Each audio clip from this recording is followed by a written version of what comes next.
masalah ketika kita akan membuat suatu tampilan virtual pada visualisasi apapun ya, pada proyektor, pada screen atau pada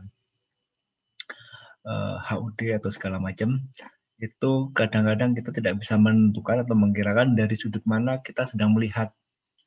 Nah, seperti pada contoh yang kemarin, pada contoh program yang kita kerjakan kemarin yang berupa dinosaurus itu adalah gambar yang tidak bergerak. Nah, akan menjadi lain persoalannya ketika ini dijadikan suatu pengulangan gambar atau pengulangan tagging gambar yang dilakukan pada satu scene yang kita sudah tentukan sebelumnya. Nah, di mana ketika kita sudah melakukan pengambilan, maka kamera pose itu akan selalu bergerak. Dia tidak akan berada pada satu tempat yang tetap, yang diam pada jangka waktu yang lama, ya kan? Nah, seperti itu akan sangat berpengaruh pada letak posisi angle dari kamera yang kita gunakan. Nah, itu akan menjadi salah satu penentu bahwa visualisasi yang kita tampilkan efeknya bagus atau tidak, atau berasa real atau tidak. Nah, permasalahan ini adalah salah satu problem yang disebut dengan camera pose estimation. Berhasil mendeteksi bidang planar ya. Bidang planar di sini adalah bidang yang diwakili oleh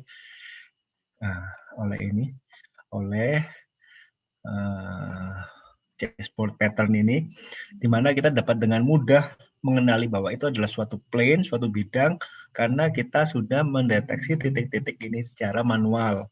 Nah, ini sebenarnya bisa dilakukan secara otomatis, jadi pendeteksian ini, karena ini adalah sesuatu yang kontrasnya berbeda ya. Nah, ini suatu fitur yang sangat mudah digunakan. Ini kita bisa gunakan dari beberapa titik, kita bisa cari titik tersebut adalah suatu garis lurus, yang nanti letaknya adalah saling ortogonal. Dari sana kita akan bisa tentukan bahwa kira-kira ini adalah suatu bidang yang posisinya seperti apa. Nah, seperti itu. Tapi ketika ini kita gunakan untuk sesuatu yang bergerak, pengambilan dalam bentuk video, maka kita tidak bisa terus-terusan mendeteksi plane ini, karena ini akan membutuhkan resource yang sangat besar. Jadi kita hanya bisa lakukan adalah mendeteksi satu kali, kemudian kita bisa tentukan di mana kamera itu berada. Nah, seperti itu. Kamera pose estimation seperti itu. Kemudian ini, jadi akan saya angkat satu topik ini, yaitu bagaimana sistem AR untuk pelacakan kamera pada aplikasi warisan budaya KECA. Nah, seperti itu. Jadi mereka berusaha untuk membuat suatu sistem yang menggunakan kamera pose estimation. Nah, fungsinya adalah sebagai berikut. Jadi model itu harus bekerja pada model interior apapun, nah, baik planar maupun non planar. Ini yang agak sulit karena non planar fitur-fiturnya ini tidak bisa kita tentukan secara tetap ya. Kemudian ini harus bekerja dalam berbagai jarak benda dari 0,5 sampai 2 meter ya. Karena pada jarak tersebut adalah jarak yang biasa digunakan orang dalam memperhatikan suatu benda atau suatu objek ya. Ini harus sederhana mungkin, baik data input ataupun parameter, karena ini akan sangat bergantung pada kemampuan komputasi dari benda tersebut. Nah, ini ada nanti ada contohnya ya. Ya, ini yang kelima yang penting adalah tidak menggunakan penanda buatan artificial marker. Nanti bisa lihat bahwa penanda buatan itu bisa dibuat dari fitur yang kita temui dalam scene ya. Jadi kalau misalnya tadi saya pakai chessboard pattern seperti ini sebenarnya juga adalah suatu penanda. Tapi kan ini sangat tidak mungkin kalau ini ditampilkan pada benda-benda yang merupakan daya tarik seni ya. Ini akan merusak salah satu keindahannya. Nah, kemudian ini jadi saya akan cerita sedikit bahwa ini adalah namanya point cloud. Jadi titik-titik yang berasal dari penandaan kedalaman itu disebut dengan point cloud. point cloud ada macam-macam, ada yang terdiri hanya dari depth saja, ada yang terdiri dari depth plus RGB. Jadi kalau Anda lihat yang sebelah kiri ini adalah gabungan dari depth dan RGB. Tapi tadi di awal adalah hanya depth. Ini hanya depth. Depth itu adalah jarak dari kita berdiri di sini misalnya, berdiri di sini, bawa kamera, di sini ada objek misalnya tenda atau rumah. Nah, depth itu adalah jarak dari kamera ke titik tertentu pada tenda ini, pada benda ini. Ini adalah depth-nya. Jadi kalau benda itu adalah segitiga, permukaannya miring begini, maka dari sini ke sini antara yang bawah dengan yang atas itu akan berbeda.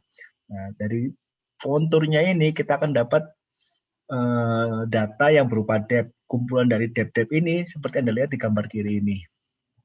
Nah, ketika kita gabungkan depth tadi dengan RGB, dengan foto yang biasa kita lihat, dengan informasi warna, maka dia akan mempunyai bentuk atau visualisasi seperti yang ditampilkan pada yang akhir, seperti itu.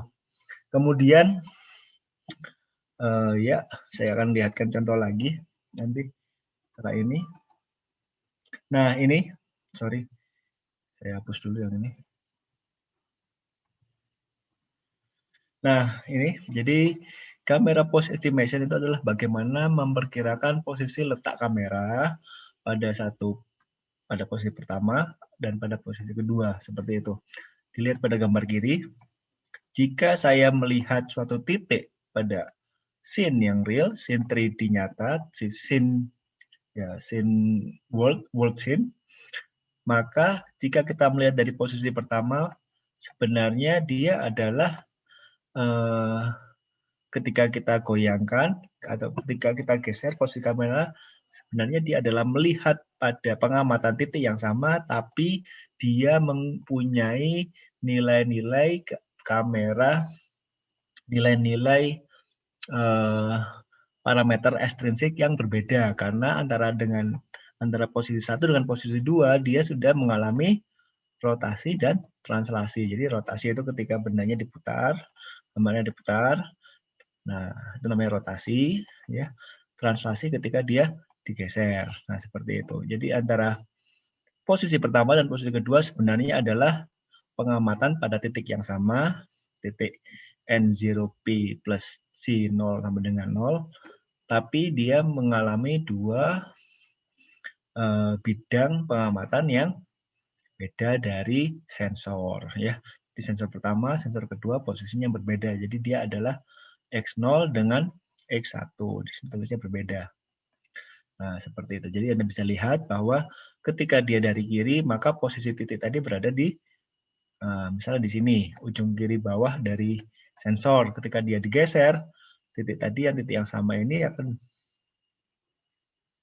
ada SMA Negeri 6 Bandung. Ya. Nah, ketika dia digeser, maka dia akan berada pada posisi sebelah kanan atas, seperti itu. Nah, ini juga ada nanti namanya kamera. Nah, sesuatu yang kita lihat, planar surface, maka dia akan memiliki banyak posisi yang berbeda. Nah, ini akan saya tunjukkan hasil yang tadi, mungkin sudah melihat ya. Bentar.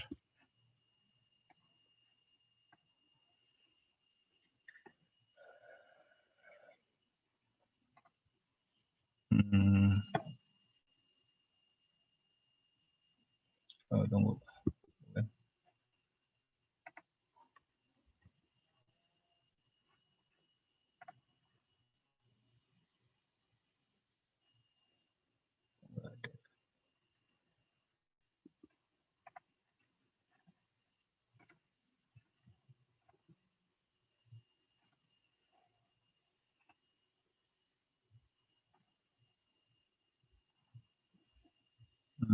Ya, ini. Ya, jadi tadi mungkin sudah melihat yang telah mengikuti mata kuliah NLP bahwa saya sudah melakukan scanning di lab ya. Jadi kita ada lab baru, lab untuk VR dan IoT AI, di mana Anda bisa lihat di sini bahwa ketika saya men-scan, ini sebenarnya sebenarnya adalah posisi saya berdiri pada satu titik, pada satu bidang. Tapi ketika saya mengambil ini, saya berusaha untuk mengambil semua, jadi saya berputar. Nah, di sini. Nah, Anda bisa bayangkan bahwa pengambilan itu berada di titik ini. Saya misalnya berdiri di sini. Nah, ketika saya mengambil di sini, saya menghadap ke kiri. Nah, seperti itu. Jadi ini adalah sebenarnya kumpulan dari berbagai macam dari sejumlah pengambilan seperti itu. Jadi ketika saya mengambil sebelah kiri, dia akan mengambil yang sebelah sini, misalnya seperti itu. Kemudian saya mengambil agak ke sana, kemudian dia akan mengambil view yang dari sini, seperti itu, sampai saya akan bisa mendapatkan posisi separuh dari ruangan. Ya, ini ruangan AR yang baru, jadi saya sudah kemarin sekalian promosi ya. Kemarin saya sudah membuat announcement bahwa saya akan melakukan open recruitment. Nanti Anda bisa menggunakan fasilitas ini untuk keperluan program enrichment maupun persiapan TA. Kita bisa bekerja bersama di sini menggunakan alat yang baru dan ruangan yang baru. Ya, jadi saya cerita sedikit mengenai lab ini, lab baru. Kemudian ini sekarang saya kaitannya dengan AR ya. Kebetulan kita bicara mengenai kamera pose estimation, maka saya akan berusaha sedikit menjelaskan secara teknis bagaimana pengambilan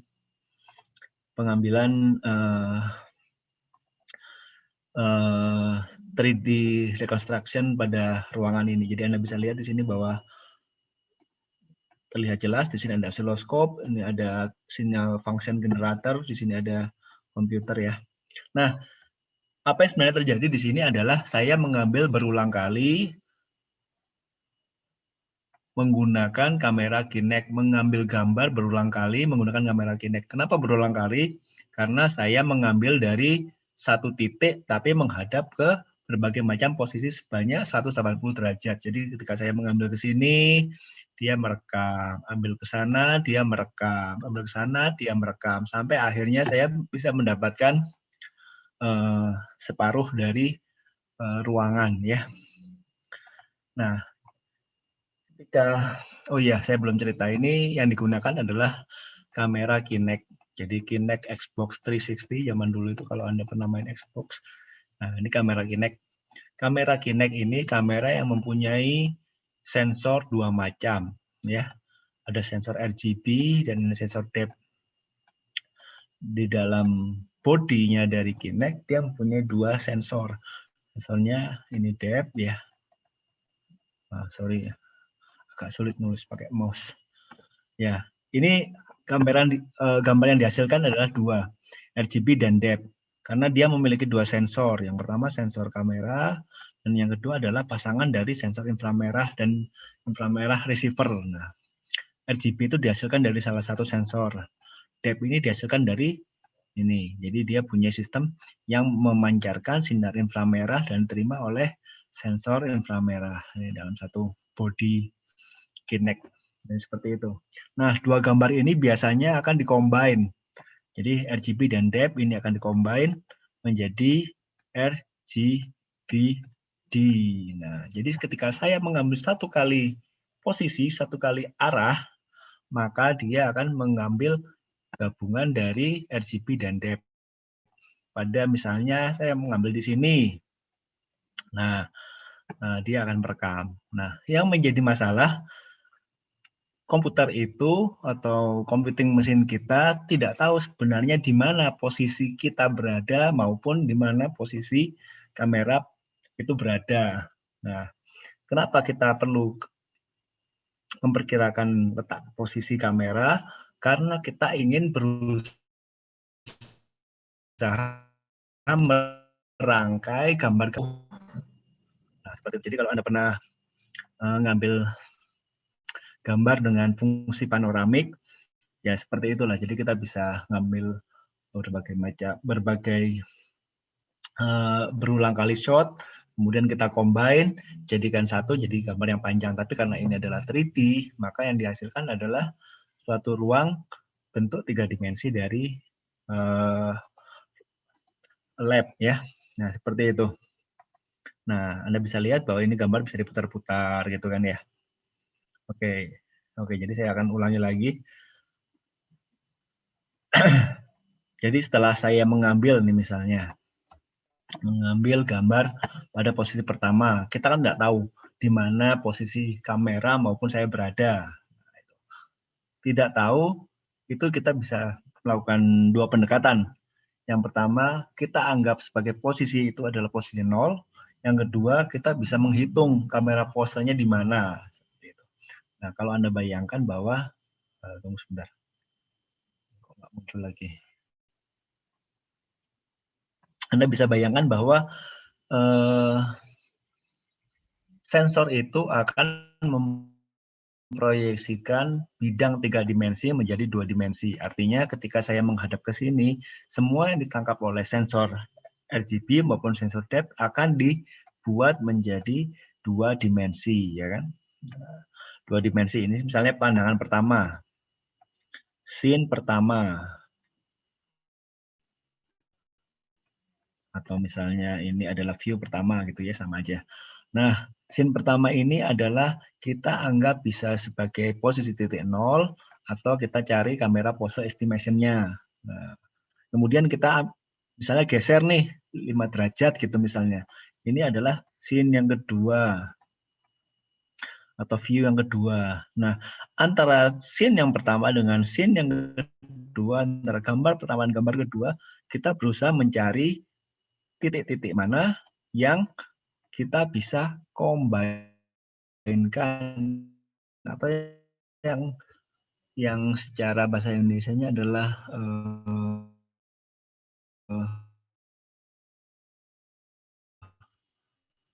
pimpinan dan misalnya meja sedikit dan ini yang lainnya gitu. Maka titik-titik meja ini bisa kita anggap sebuah fitur yang nantinya bisa kita combine-kan menjadi satu gambar yang lebih panjang. Tapi karena ini kita bicara mengenai RGB dan depth, maka yang menjadi fitur adalah gabungan antara RGB dan depth. Nah, dari ini caranya kita kalau misalnya tidak punya fitur, maka kita bisa menggunakan kamera pose untuk memperkecil kemungkinan mencarinya seperti itu. Jadi kalau misalnya kita itu tidak punya kamera pose estimation, maka pencarian titik-titik yang berkesesuaian dengan ini akan menjadi sangat lebar ya.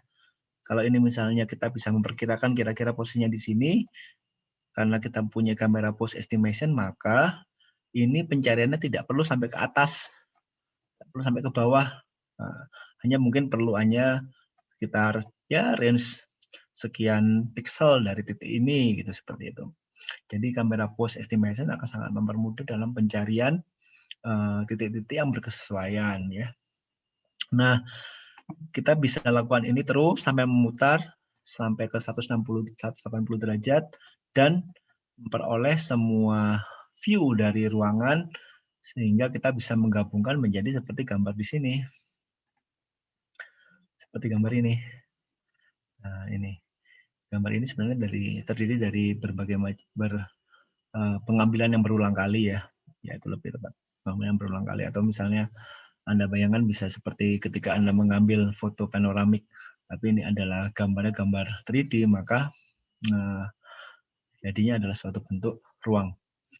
Nah ini jadi ketika saya mencoba fungsionalitas dari Kinect, ya salah satu cara yang paling bisa dilakukan, yang paling menarik ya seperti ini. Ya, kamera pose estimation sangat berguna ya. Di sini kita hanya melakukan sebuah pendekatan-pendekatan, tapi kita bisa melakukan yang lebih presisian dengan penambahan alat berupa berupa IMU ya. Ada IMU yang 9 DOF, ada yang 6 DOF.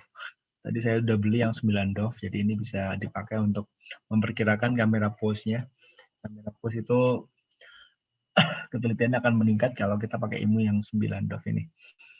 Jadi dia bisa memperkirakan di mana pitch rolio-nya, SYZ-nya dari nilai-nilai itu kita bisa memperkirakan di mana kira-kira letak posisi kamera pada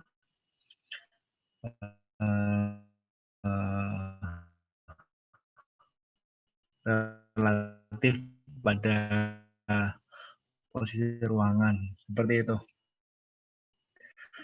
Ya, ini semoga pekerjaan dan bulan dan setahun kan ini untuk program ini bergabung. Pintu saya terbuka lebar ya, bisa dicari nanti ini ruangannya di depannya ruang Pak Tejo, depannya ruang Pak Nana itu kalau nggak salah. Ya, kembali lagi ke slide.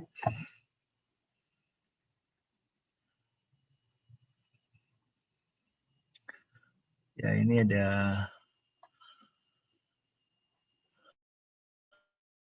jadi belum keluar.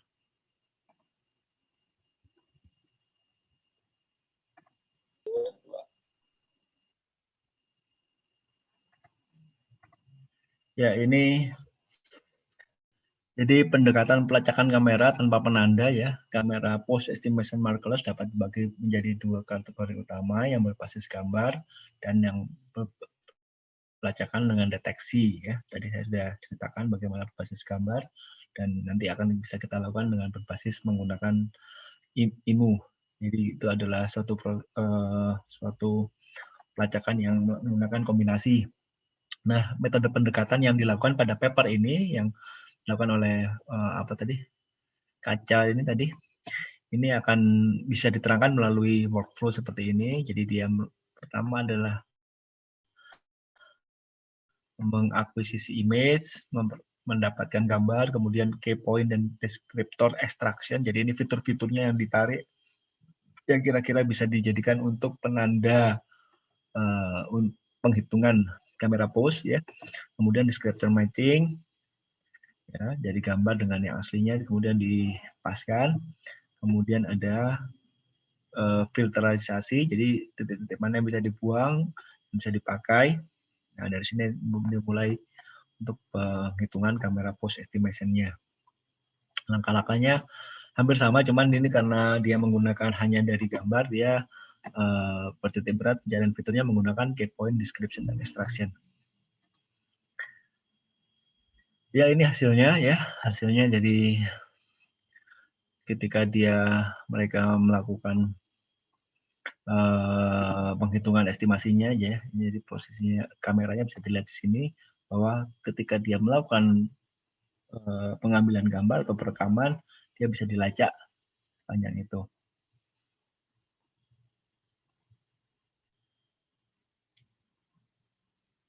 Ya, itu saja yang saya sampaikan kali ini. Semoga tadi bisa sedikit membuka pikiran dan menjadi bahan renungan untuk melakukan TA atau melakukan program enrichment nanti.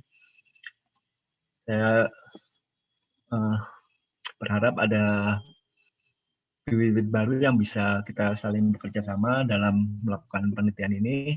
Ya, saya butuh saya butuh 2 orang untuk AR dan 2 orang untuk IoT AI. Jadi yang IoT-nya saya akan melakukan penelitian komunikasi data menggunakan laser ya, komunikasi data menggunakan laser dalam aplikasinya sebagai transmisi data di underwater. Nanti ini juga dimulai pada saat yang bersamaan dengan AR, sekitar 2 orang juga saya butuhnya. Oke, saya kira sampai ini saja pertemuan kali ini. Silakan dinyalakan videonya, akan saya ambil fotonya. Ya. Ya, selamat malam ya. Sudah cukup malam. Terima kasih sudah hadir dan semangat untuk mengikuti kuliah. Saya ambil yang halaman pertama dulu. 1, 2, 3. Ya. Sebentar. Saya lihat hasilnya.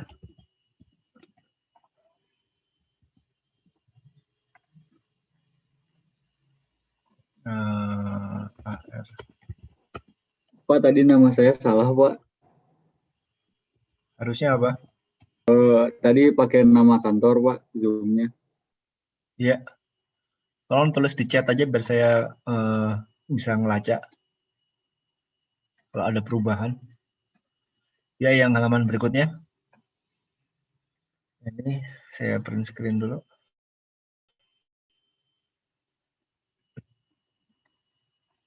Oh iya, sebentar. Saya print screen yang halaman kedua. Baik.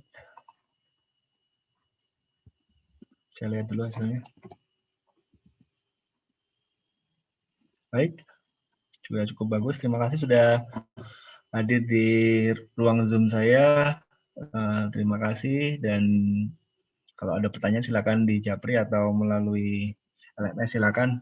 Saya akhiri pertemuan kali ini. Wassalamualaikum warahmatullahi wabarakatuh. Waalaikumsalam warahmatullahi wabarakatuh. Waalaikumsalam Pak. warahmatullahi Ya. wabarakatuh. Terima kasih, Pak. Makasih, Pak.